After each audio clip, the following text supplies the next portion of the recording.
राघव के मन में उत्सुकता और डर दोनों ही बढ़ते जा रहे थे। उसने यह महसूस किया कि वह इस अदृश्य ताकत से बच नहीं सकता। उसे अपने सवालों के जवाब चाहिए थे, और वह जवाब शायद उस पुरानी हवेली में छुपे थे जो उसके शहर के किनारे पर खड़ी थी। यह हवेली वर्षों से वीरान थी, और स्थानीय लोगों का मानना था कि वहां कोई भूत प्रेत का वास है।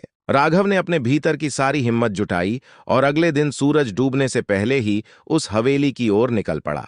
जब वह हवेली के पास पहुंचा तो सूरज अपनी आखिरी किरणें बिखेर रहा था। हवेली का दृश्य बेहद भयावह था। टूटी हुई दीवारें, जर्जर छत और चारों ओर उगी हुई जंगली बेलें। ऐसा लग रहा था जैसे यह हवेली एक समय किसी के दर्द और दुख का गवाह रही हो। राघव ने हवेली के दरवाजे को धक्का दिया। दरवाजा चरमराया और धीरे धीरे खुल गया। भीतर घुसते ही उसे ठंडक का एहसास हुआ। हवा में एक अजीब सी घुटन थी और हर चीज पर धूल की मोटी परत जमी हुई थी।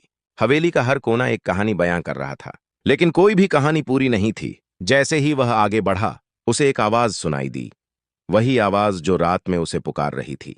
राघव! आवाज फिर से गूंज उठी। इस बार वह आवाज और भी स्पष्ट और निकट थी। राघव ने उस आवाज का पीछा किया और उसे हवेली के भीतर का सबसे गहरा कमरा मिला।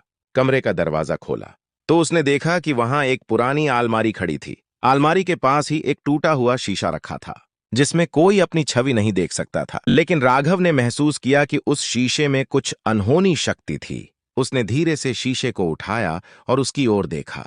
तुरंत ही उसे शीशे में कुछ आकृतियां दिखने लगीं। वह एक दृश्य देख रहा था।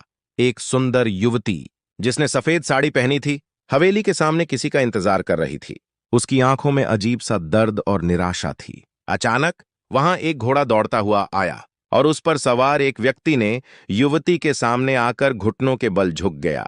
उसने अपनी जेब से एक अंगूठी निकाली और युवती को पहनाने लगा। राघव ने देखा कि वह युवती अचानक घबरा गई और पीछे हट गई। उसका चेहरा पीला पड़ गया और उसने अपना हाथ झटका। नहीं, यह संभव नहीं है, वह चीखने लगी। लेकिन व्यक्ति ने उसका हाथ पकड़ लिया और जोर देकर अंगूठी पहनाने की कोशिश की।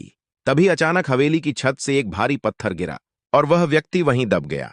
युवती चीखती रही, लेकिन कोई उसे बचाने नहीं आया। उसकी आंखों से आंसू बहते रहे और वह अंगूठी को देखती रही, जिसे अब खून से लथपथ हाथों ने पकड़ रखा था। यह दृश्य देखकर राघव के रोंगटे खड़े हो गए। उसने शीशा फेंक दिया और वह टूटकर बिखर गया। राघव की सांसें तेज हो गईं।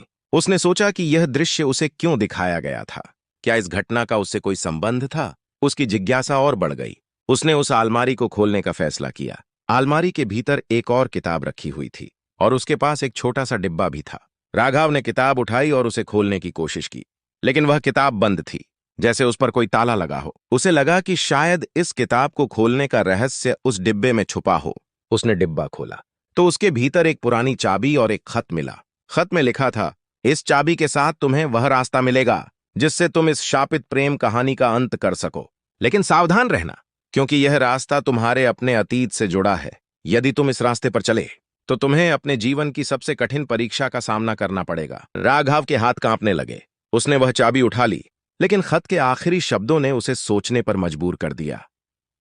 तुम्हें अपने जीवन की सबसे कठिन परीक्षा का सामना करना पड़ेगा। क्या राघव इस चुनौती को स्वीकार करेगा, या फिर वह इस रहस्य को जानने के प्रयास में अपनी जान जोखिम में डाल देगा? इस कहानी को आगे जानने के लिए हमारा नेक्स्ट एपिसोड देखिए और साथ ही स्टोरी मेकर को सब्सक्राइब कीजिए।